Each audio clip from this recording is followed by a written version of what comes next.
আসসালামু আলাইকুম এভরিওয়ান, সবাই কেমন আছেন? আলহামদুলিল্লাহ আমি ভালো আছি। আশা করি আপনারাও সবাই অনেক ভালো আছেন।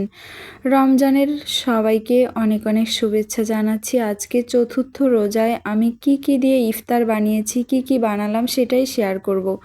এখানে আছে 1 প্যাকেট ম্যাগি মশলা নুডলস। আমি এখানে পানি গরম করে দিয়েছি আর এই যে মশলাটা দিয়ে দিলাম।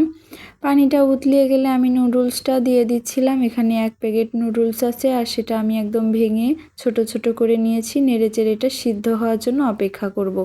সিদ্ধ হয়ে গেলে একদম পানিটা শুকিয়ে নিব। তারপর এটা ঠান্ডা হলে আমি এখানে বেসন, মরিচের গুঁড়া, হলুদের গুঁড়া, লবণ, বেকিং পাউডার, ধনিয়া গুঁড়া, ধনিয়া পাতা কুচি, পেঁয়াজ, কাঁচামরিচ কুচি সব কিছু ভালো করে মেখে একদম পেঁয়াজুর মতো করে চ্যাপ্টা চ্যাপ্টা করে বড় বড় করে বানিয়ে নিচ্ছিলাম। বানিয়ে আমি এটাকে ডুবো তেলে ভেজে নিব।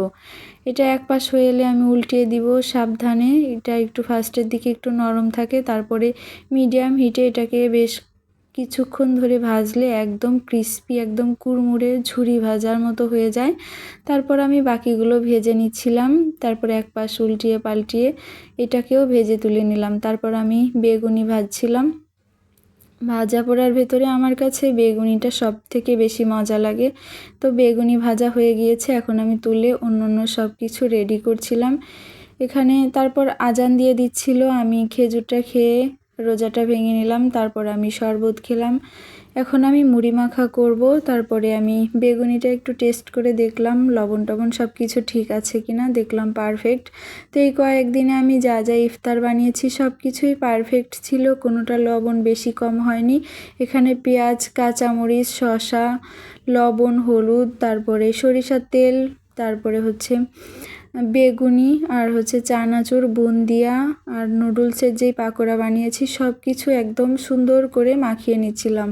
তারপর মুড়ি দিয়ে মাখিয়ে নিলাম। এটার সাথে আমি ছোলা, আমার কাছে কিছুদিন খেতে খেতে অভক্তির মতো লাগছে, তো আমি ছোলাটা ভিজাইনি। আমার কাছে এইভাবেই মুড়ি মাখা অনেক বেশি মজা লাগছিল, তো এইভাবেই আমি মুড়িটা মাখিয়ে নিচ্ছিলাম। আজকের মুড়ি মাখাটা অনেক বেশি মজা হয়েছিল। আমার কাছে বুন্দিয়া দিয়ে মুড়ি মাখাইলে অনেক বেশি ভালো লাগে। আর এই চানাচুরটাও দারুণ টেস্টি ছিল, আমি খেয়ে দেখলাম ভীষণ মজা ছিল। তারপর আজকের আয়োজনে আরও ছিল আপেল, তারপর কলা আর হচ্ছে কুল ছিল। আমার কাছে বুন্দিয়াও অনেক ভালো লাগে। তারপর আমি একটু আপেল খেলাম। তো ফলটা আমাদের শরীরের জন্য অনেক উপকারী, কিন্তু আমার কাছে একেবারেই ভালো লাগে না। আমি তো শুধু এই সব উল্টাপাল্টা ভাজাভাজি এগুলো খেতেই অনেক বেশি পছন্দ করি। এখানে আছে ইসবগুলের ভুসি আর হচ্ছে চিয়া সিড আর হচ্ছে লেবুর শরবত, এটা আমি খেয়ে নিলাম। এটাও শরীরের জন্য অনেক